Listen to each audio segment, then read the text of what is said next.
Hi, everybody. Welcome back to Becoming Multidimensional. It's Christine. Eliza is in London moving flats, but she'll be back soon. Today, however, I am so beyond excited to welcome Dr. Catherine Clinton, who is a quantum biology health educator. She is a licensed naturopathic physician, and she is here today to help us to understand that we go beyond the barriers of our skin and how this incredible terrain within us is influenced by the earth and the cosmos to help bring us into a greater and deeper sense of health and vitality. She speaks from deep experience. She herself had 2 autoimmune conditions and Lyme disease that she has healed from, and she's healed countless other patients. I'm a fangirl, so I'm so excited to have this conversation.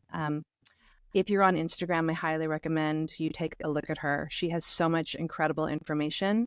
She also has information all over YouTube. There are courses, there are classes, there's free information. There are so many levels at which you can connect with her if you feel sparked, if you feel healed, if you feel inspired by the words that she has to say today. So a very deep, warm welcome to Dr. Catherine Clinton. Oh, thank you so much, Christine. It is a pleasure to be here. And I'm excited to spend the next bit talking all about our favorite things. Yes. So you have this incredible journey where I did this sort of deep dive into you. I know that you worked with an Indigenous midwife, and that was sort of the beginning of your path on this healing health journey, coming from being a philosophy major, which I love. So you even bring this even depth of information to the work that you are doing now. And that led you to go to naturopathic school. So maybe you can share a little bit of your story of starting that school and kind of what happened while you were there. Absolutely. Yes.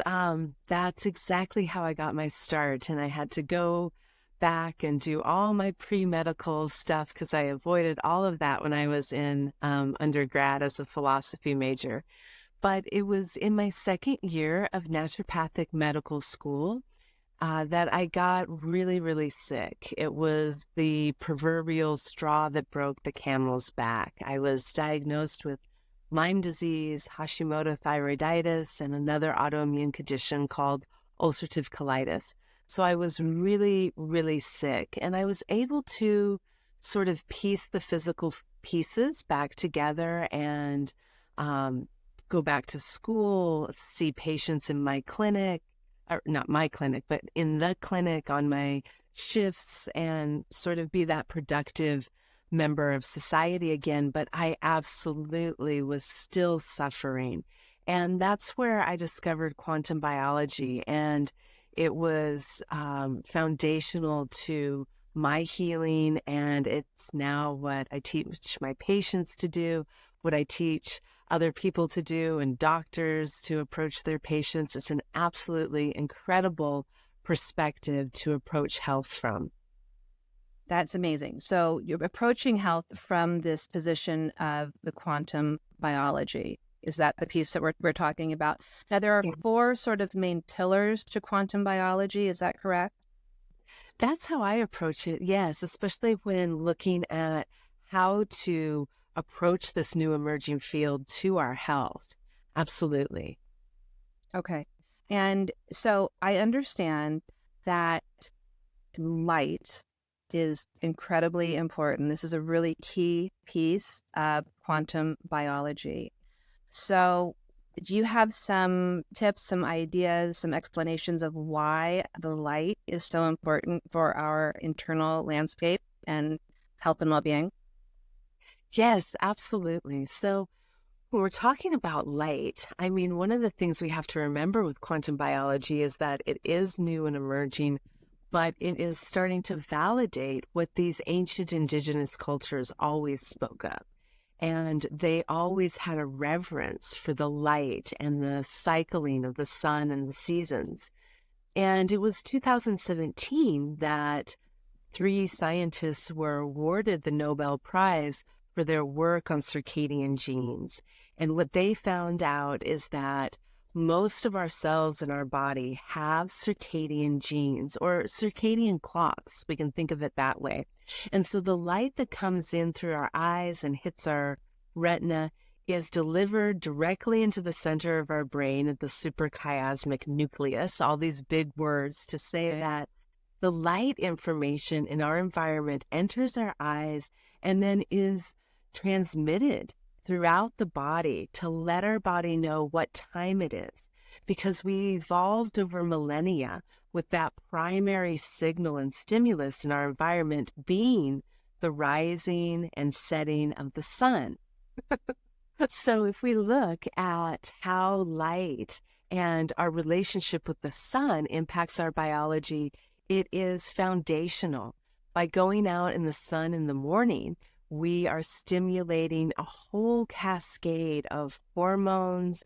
We are signaling our inflammatory state, our immune system. And if you think about it, it makes sense. If every cell, almost every cell in our body is triggered by light in our environment, then that means that our cardiovascular system is triggered by light. Our neurology, our brain health, our respiration, our digestion, immune system, all of these things are driven by the light in our environment. So if we can enter into a relationship with the sun where we're getting out in the morning sun, where we're getting some natural sun throughout the day to counter some of this artificial light that we have in our environment. And if we're lowering the lights at night to mimic that full circadian rhythm of the sun, the impact on our biology is really, really way more powerful than we give it credit for. So I have noticed, and this is a question I have because, you hear a lot that the best time to get up in the morning is sunrise because there's so much of that infrared light first thing in the morning. Now, I also really value my sleep, and so I really don't want to be setting. So I have this sort of internal conflict within myself because, like, the more sleep I have, the better. But then I'm also missing out on those rays. So let's say that, okay, 6 a.m. maybe sunrise at this time of year. How important is it for it to be sunrise or just morning light? Absolutely. So sleep is foundational, and I don't want anybody to lose out on sleep to get that sunrise. We can tinker with our circadian rhythm so we can go to bed a little bit earlier to make sure that we can get up earlier. But if it comes down to that question of, do I wake up early to get that sunrise? Do I miss out on sleep? I would say absolutely not. As long as we're getting some of that morning sun that's transitioning from that infrared, that red light, into those UV rays that happen as the sun rises, it comes to the peak at noon.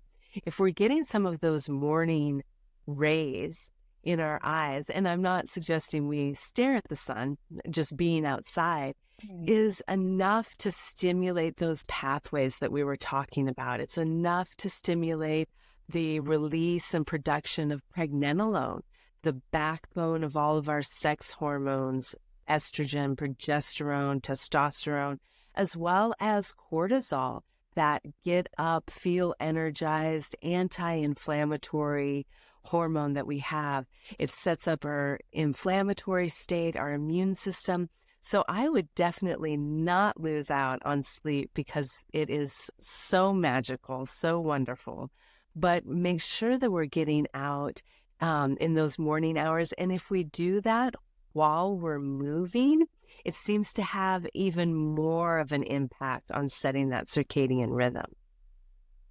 Yeah. So what I've been trying to do, because I want to do the, barefoot walk outside. So I try to jump out kind of when I first get out of bed, is to go outside, walk barefoot. If the sprinklers haven't gone off, then I lay down and really try to soak up those negative ions and let some come, as much as I can, I'm trying to touch the earth and then letting the sun come into my eyes, just laying on the grass, which is a lovely morning ritual.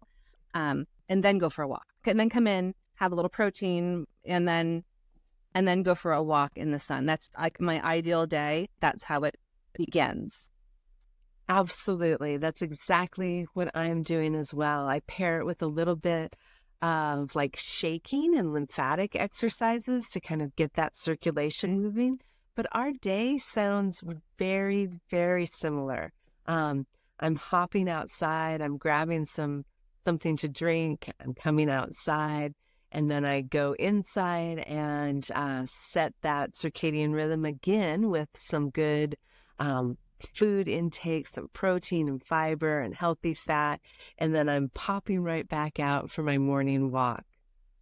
Okay, I wish we lived closer. We would go for a morning walk together and do all of that. I love it. The shaking I haven't done. That's a great tip. I love that. So because that is for your lymphatic system, jumping, I mean, people will jump on rebounders, but I like the idea of being on the earth. And so first thing in the morning to really get that pumping of your lymphatic system. So thank you for that tip. I'm not doing that yet. That's going to be added in tomorrow. Yes, and it's so easy, right? It's like as long as we're there doing all those things, we can just kind of stack them one onto the other and get a really incredible start to our day. Absolutely. Okay. So then I love to walk. I'm a walker. I also love to do, and this meant my second walk may not be as big of a walk, but I do love going for an after dinner evening walk. And that's for me where I am. I do see more of those red, like our sunsets are like orange and red. And so I don't know really for sure. Is that really, am I getting much infrared light in the evening walks? So I feel like there's some level that may help my circadian rhythm. Absolutely. Absolutely. I mean, it's really an arc, right? Where sunrise and sunset kind of mirror each other in the spectrum of light that's available. Very heavy in that red and infrared range. So going for that after dinner walk is a perfect thing to add to the day. Yeah. Okay. I love that. So I'm going to circle back to your story a little bit. So now we understand why light is one of these pillars of quantum biology and to be so mindful of that. Before we wrap up with light, I do know also that you probably recommend like those glasses at nighttime if you're on screens, the blue blockers and those things because of the signaling coming in from your screens.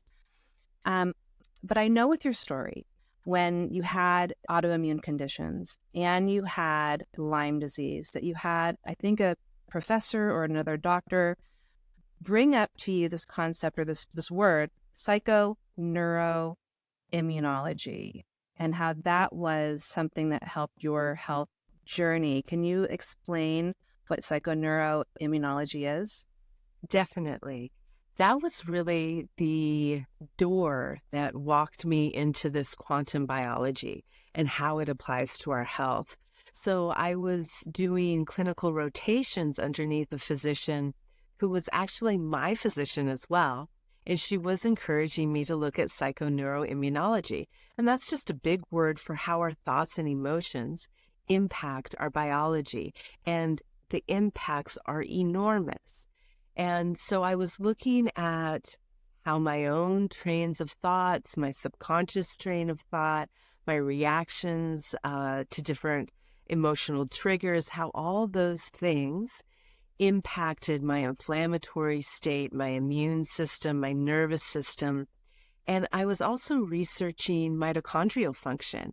And our mitochondria are these little organelles in our cells that create ATP, the energy source of the body. And it was a researcher, Martin Picard. He was looking at how our thoughts and emotions impact the production of ATP. And we know that when we have a decrease in mitochondrial function or ATP, we start to get symptoms, disease onset ensues.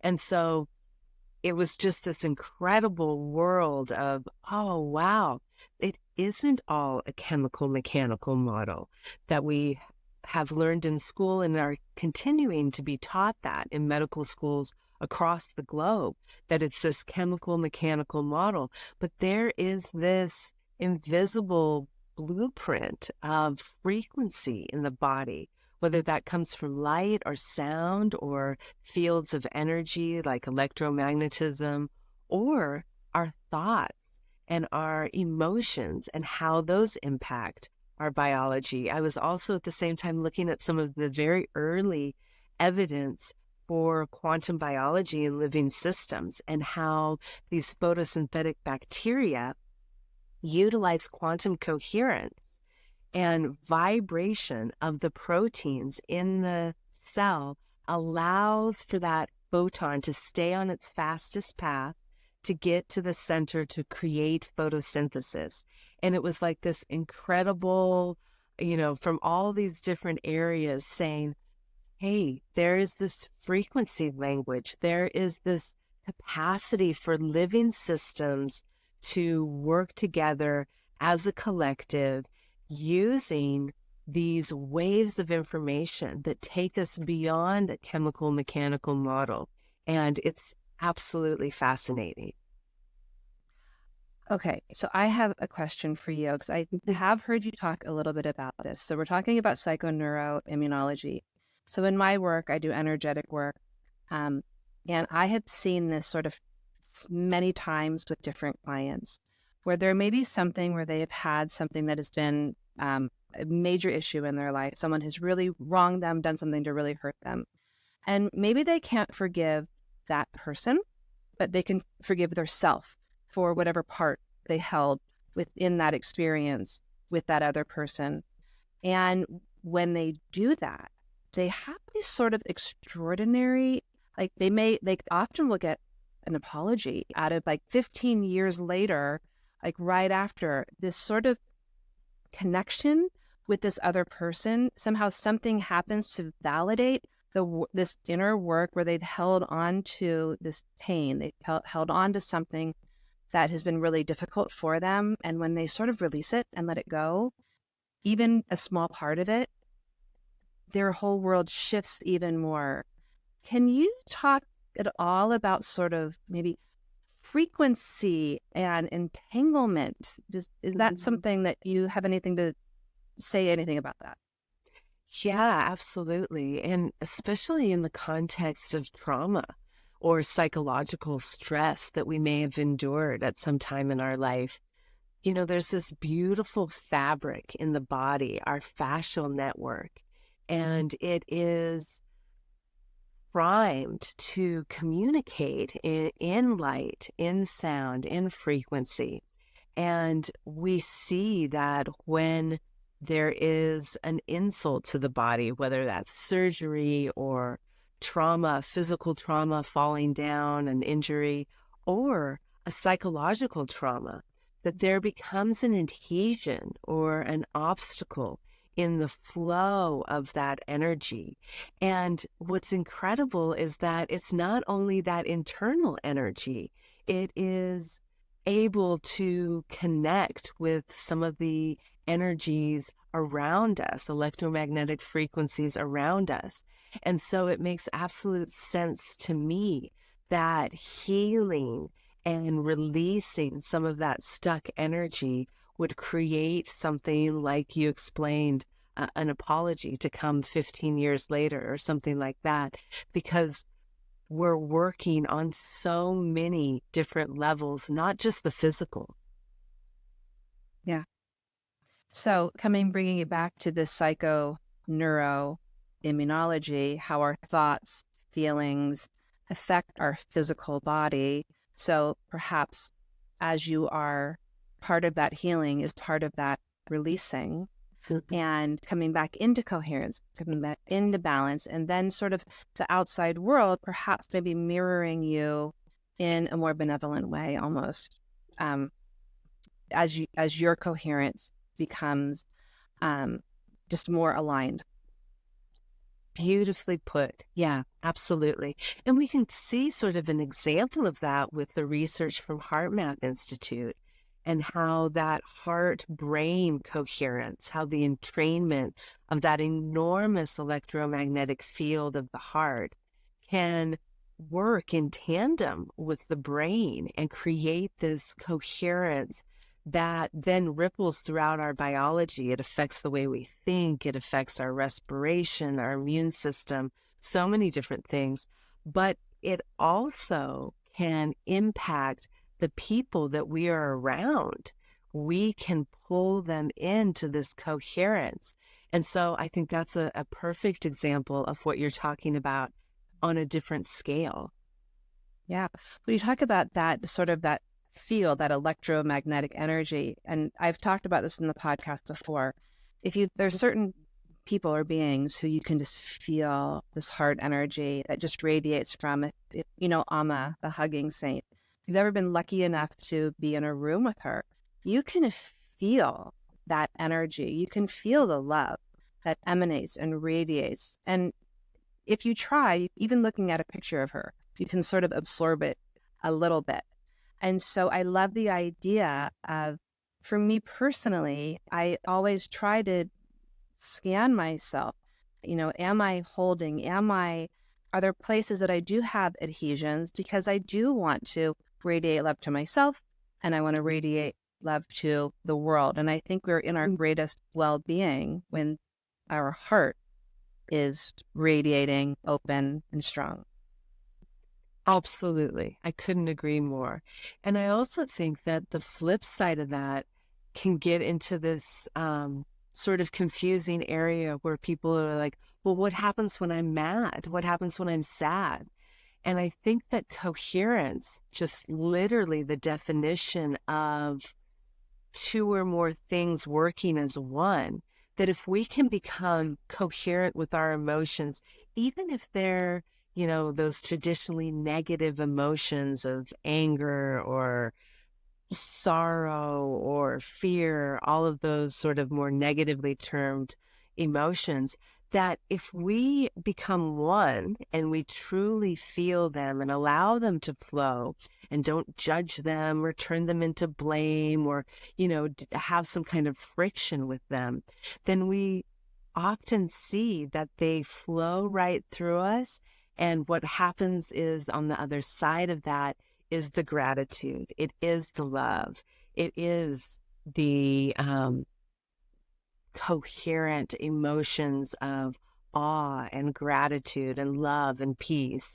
And so I think that I always kind of like to bring that up as well, because it isn't that we never can have those human emotions of anger or frustration. It's that we aren't supposed to create friction. We're supposed to allow those feelings to flow, because what happens on the flip side of them is all these emotions that we're talking about having such a powerful entraining effect on our biology and those around us. So I am so glad you brought that up, because that is so important. It's so important to be honest and authentic in what you're feeling.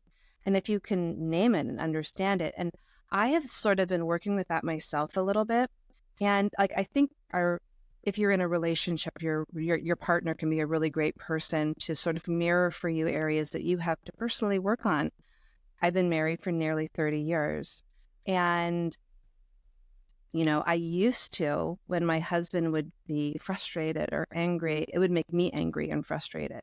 And I would be expecting him to show up as someone other than who he was showing up as in the moment. My expectations of who he should be were not aligning. He needed to behave in a way for me, which really is unfair. And I've shifted that recently towards, oh, he's experiencing frustration right now. Like, allow him. You're frustrated right now. You're angry right now. And what I've noticed is sort of honoring his emotional state without judgment. It passes so much more quickly. And because I'm not adding to it, because if you meet someone who's frustrated or angry and then you're frustrated with them for being angry, it builds and it grows, as opposed to, oh, you're experiencing anger right now. I understand that. It'll pass.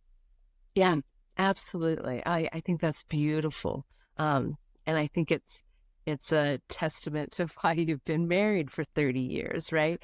Being able to walk in tandem with someone like that. And absolutely, I think that there is a power to being authentic, to owning those feelings because they're real, they're human. We're meant to feel that. There are times when anger is righteous, right? We have that emotion for a reason. Fear.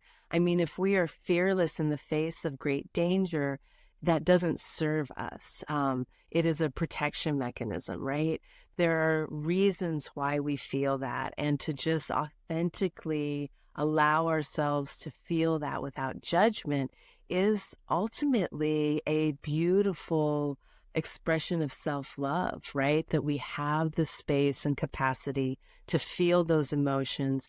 And then at the end of that, undoubtedly, what we come back to is this feeling of love, of contentment, of gratitude. Yeah, and that is such a powerful, powerful emotion. And I always recommend to people if they're struggling, and lots of people do gratitude journals, but I feel like gratitude is if you're struggling, one of those areas that you can begin with just finding a few. I'm grateful I can take a breath of clean air, even if it's something small. That feeling of gratitude has, I think, such a powerful effect on your psychoneuroimmunology, in fact. Oh, yeah, absolutely. Absolutely. And so many things that I talk about, light and sound or frequency medicine and this incredible liquid crystal water within us, all these different things.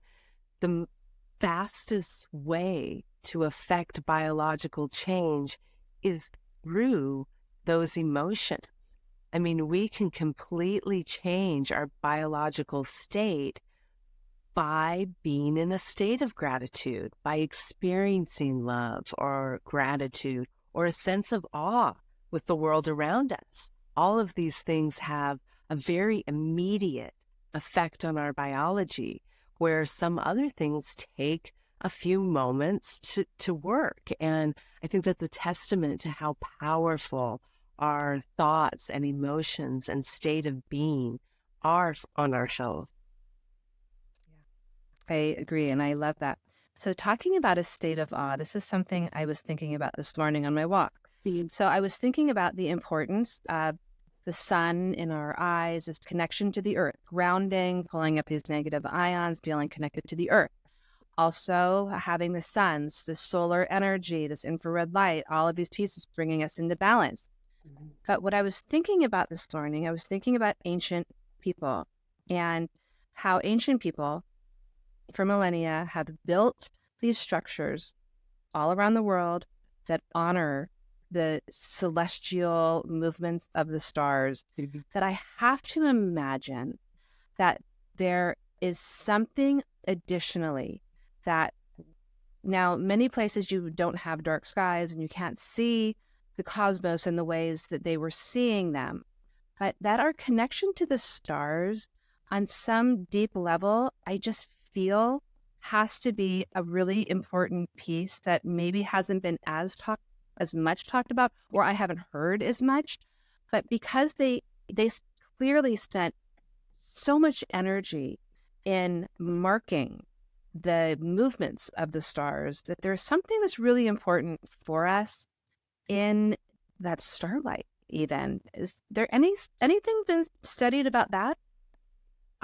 Absolutely. I think that I absolutely agree with you. I think as a society, we are starting to wrap our heads around being sun deficient, right? But this idea that we are deficient in starlight, in nighttime light, is really something that not many people are talking about.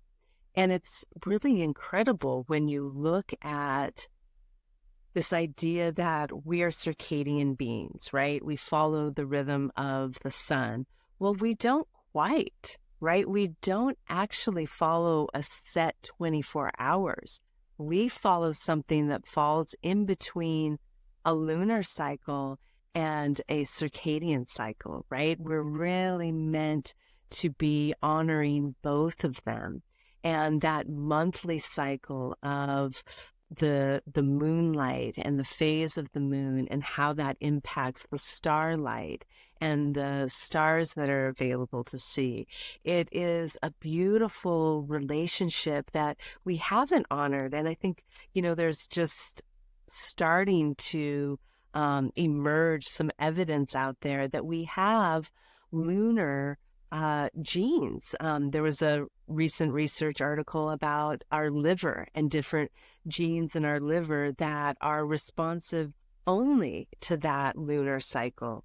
And so this idea that modern society has of, the biohacking world, or like, I'm going to go get this, like I'm going to go get my sunlight and vitamin D, I'm going to get this from the earth, I'm going to get that. What those ancient indigenous cultures understood is that it's not a cupboard that you go extract things from. It's a relationship that you too honor and you cultivate and you nourish and protect. And that is something that was ubiquitous in Asia, in Europe, in Africa, in the Americas. You found that everywhere. Every culture that I've studied has this idea of reciprocity and how it's a relationship, just like a child who goes to their mother constantly taking and taking. That's not a healthy relationship we would model, right? It's this give and take and love and gratitude that we would have for our mothers and the things that they provide, that nourishment that we also as children provide our parents. And I think that that's important when we're speaking about any of it, whether it's the sun or our precious waterways or the natural elements, the plants, the trees, this idea that it is an entity that we enter into a relationship with. And that relationship bears some responsibility on our part to come forward in a state of gratitude, in a state of responsibility that we are also here to protect, and we're here to nurture the world around us. I think that is a huge piece of medicine. When I give patients a list of like, okay, circadian medicine, and we're going to use this, and you're going to go outside and ground and all these different things, the beauty, the magic happens when that checklist becomes a relationship, when somebody feels safe, when they feel a sense of belonging with the rising of the sun, when they feel gratitude when the rain starts to fall. All that relationship and that sense of who we are as a human being on this planet, I think that is actually the true medicine. And that is such an aha also. And I think I would even add on to there a state of awe. If you look at the stars and the cosmos, a state of awe can be just like how I'm part of this beautiful, beautiful cosmos, that I am here and I am part of all of this. So yes, and it makes me think of what you're talking about, of being in really right relationship with the earth, with the cosmos. It makes me think of, if you go to Peru and you have ever seen one of the shaman, I mean, they, like, every blade of grass is like, oh, Pachamama, their love and their gratitude for, every little small part is such it's beautiful medicine to watch them. But it doesn't have to be just for a Peruvian shaman. We can all learn from that and have that reverence for the earth and the cosmos, because it's not just that we're giving to the earth. We are coming into relationship. We are coming into this greater, deeper sense, I think, of vitality, health, and well-being. Oh, absolutely. And to just bring it full circle back to coherence, that is coherence. Being able to be in a relationship, to be entrained with a blade of grass, right? To be able to be in awe and in gratitude and leave that ego side of us as, oh, that's just a a blade of grass and I'm a leave all of that judgment behind and just come fully as a living being who is fully in awe and in gratitude of the world around them, and how that brings us into coherence with the world around us and all of the incredible things that it has to offer, teach us and heal us. I love that. It's almost like coming back into your child's mind, because children, when they don't know, oh, this is a rose, or this, look at this flower, look at this tree, look at this animal without a name or a word, it's just the awe and wonder around those things. So maybe we all can put down some of all of our barriers in a way and come back into our own childlike essence and mind, because that will bring healing, I think, as well. So I'd love to talk a little bit. This is being recorded before a really intense election cycle. And so we're talking about, nervous systems, tensions, no matter where you lie on the spectrum, everyone who's in the United States at least, is feeling a greater sense of tension, anxiety, and stress. So I know that you've talked about safety signals for your body and danger signals for your body. And so what I'd love to leave people with a little bit today is coming to a place of mindfulness about understanding what helps keep your body feeling safe, and maybe some of the danger signals where your body is going to feel unsafe, because I think particularly right now, we don't want to get sick, because this does affect our immune system ultimately if we're in this heightened state of tension, anxiety, and stress. So any of the things that we can be mindful of and aware of, that, okay, this is a safety signal, this is a danger signal. I'm going to try to bring that into a greater sense of like putting the safety signals on top and minimize the danger signals. So what would that look like for you? Yeah, that's a great question. And we can really simplify this down to looking at our evolution as humanity. We have evolved over millennia by waterways, by the rhythm of the sun, by the seasonal changes and fluxes out in nature. All of those things serve as massive safety signals for the body. When we are getting out in that morning sun, when we are getting natural light, when we are lowering the light at night, that's a massive safety signal that says you are where you're supposed to be, you are in rhythm with the world around you, you are safe. When we go out and put our bare feet on the ground or touch a tree with our hand, when we stand in nature and we allow all those negative ions, either from the rain or a waterfall or ocean spray, or just the breeze through the leaves of the trees or through the grass in the field, they collect negative ions, and those ions flow over us as a massive safety signal. Again, it tells our body, okay, you're a human, you are here just like the humans before you, you are safe, you belong, this is where you belong. And we can see that with nature, we can see that with the sun, we can see that with music and rhythm and moving our body. All of those are massive safety signals. And finding a community of loving, safe, supportive people. And, some of us don't have that. So we can create a community unto ourselves, right? Creating safe talk in our internal dialogue. We can say, I often have patients record a little mantra about how you are loved, you are safe, I am wrapping you up in a blanket of love, you belong here. And it's just their own voice reminding that inner child that they are safe. So many different ways to communicate to the body. Breath is another huge safety signal. Slowing that breath down lets our body know, again, you are safe, you belong here.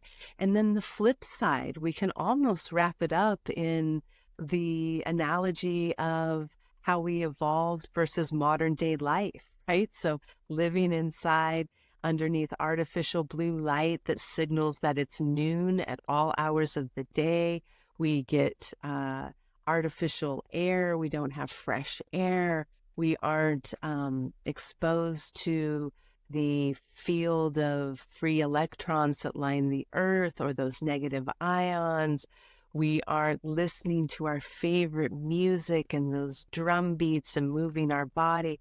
All of those things, we're eating processed food that our body doesn't recognize as a safety signal versus the food that we evolved with, fruits and vegetables and omega-3 fatty acids that serve as a massive safety signal in the body.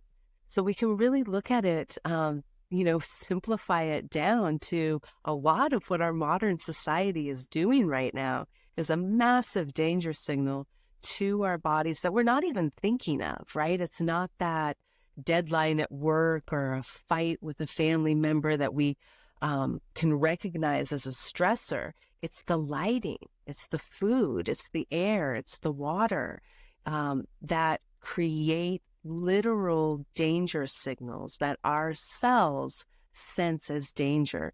And when that happens, our cells can't heal, they can't repair. So can I ask you something about the water piece? And I know you could talk for hours about water, so it's gonna be quick. So not everyone has access to like a, incredible water system in their house. So what I recommend, and I'm curious what you do, is even being intentional, writing a word, maybe sticking it outside for even if it's tap water, if you can have it filtered, I think that's far better. But I think so. Explain how putting your water maybe out in the sun or outside, like how you can have healthier water for your body, kind of no matter what you're able to do in terms of buying water. Yeah, absolutely. There is this new emerging science, and it's actually not that new. I mean, it started before the 1900s and the late 1800s.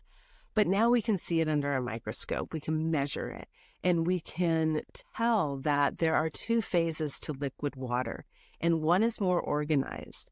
One holds more energy, and we can put that energy into a glass of water, even if it is unfiltered tap water, which is honestly my least favorite, right? Because it has so many contaminants. But let's say that's the only water we have access to. We can take that water, we can add energy into that water in so many different ways. Gerald Pollack is the researcher that first identified this EZ, and that stands for exclusion zone, because as it organizes, it pushes out any solutes or contaminants. So EZ structured water.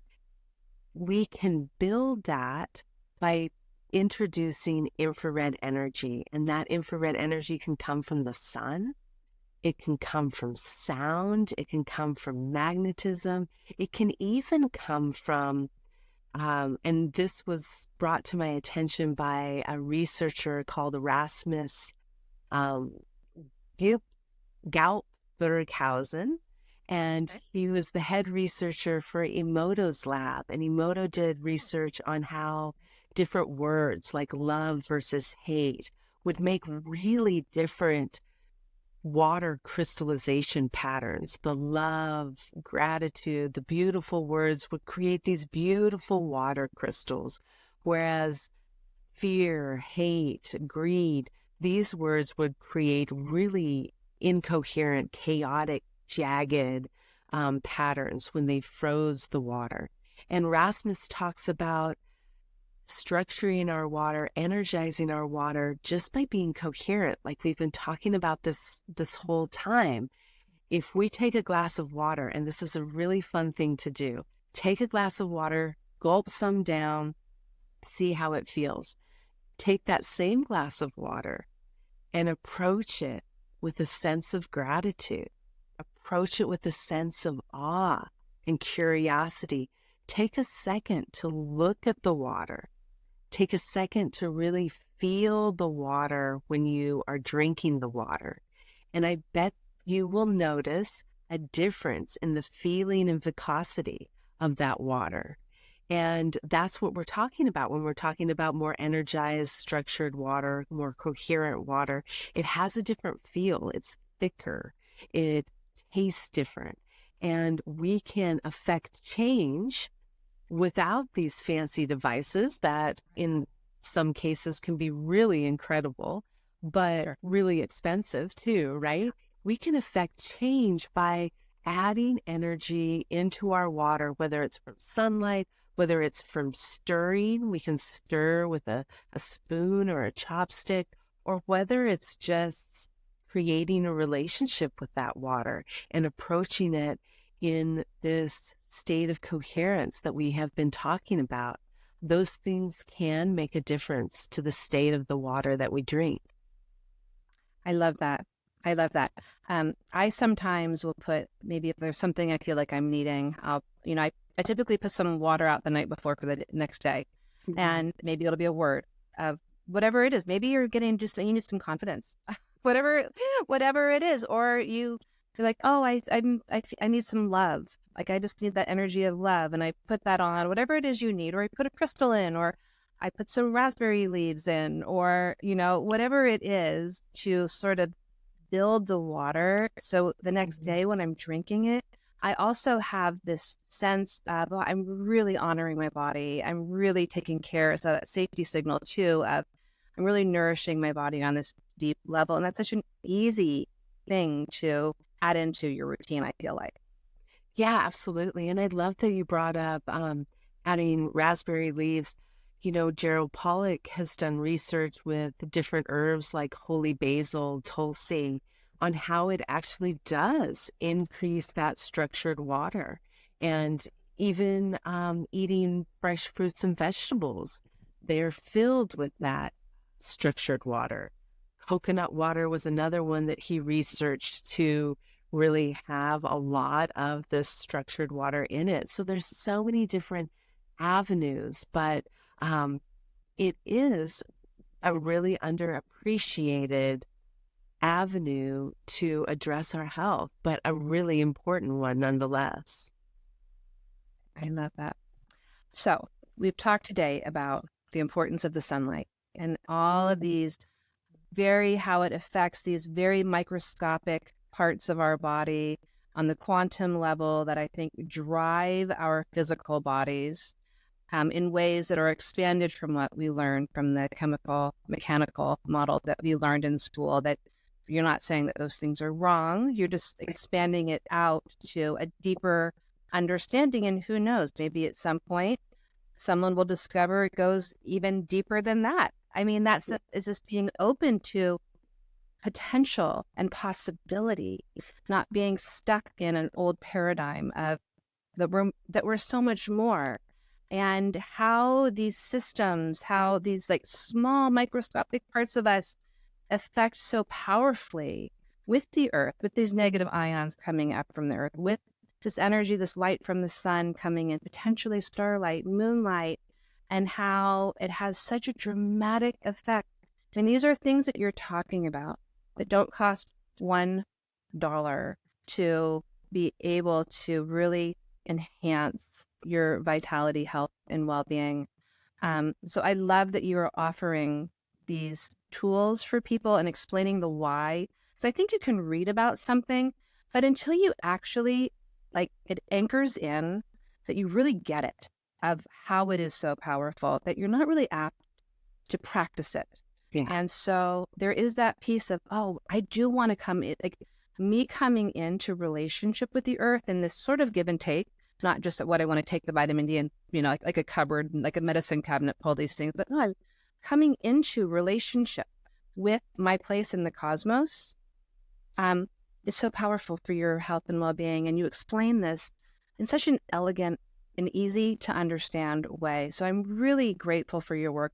I also know that, you being on the cutting edge of healthcare here, that sometimes it has to be a challenge because there are people who want to hold old models. And I'm sure you faced some of that. And so I really want to commend your bravery for putting yourself out there at the forefront of this work. I know it can't always be easy, and it's so important and it's so powerful what you are doing. So I'm really grateful. I learn from you all the time. And I would love for people to understand how, if they want to learn from you, how they can even more. I know that you have courses and classes and all kinds of things that you do. So if you wanted to just talk a little bit about ways people can connect with you, that would be great. Well, thank you so much for your kind words. I really appreciate that because sometimes it is like swimming upstream with this information. So I appreciate those words. And yeah, people can find me. I'm Dr. Catherine Clinton, and I didn't get fancy. That's my handle on Instagram, on YouTube, on Facebook, on my website, drcatherineclinton.com. And I have a whole page of free resources from videos to downloads, PDF books, all kinds of guides, because I really just want to get the information out there. So feel free to find me there. And thank you so much, Christine, for having me on today. It's an absolute pleasure to talk with you. It is such an honor. Thank you so much for coming on. This was really a highlight for me, and I'm so grateful to get to connect with you person to person. So thank you again, and well, we'll connect maybe in the future again. Yeah, we'll do a part two. I'd love a part two. There's so much I want to ask you. All right.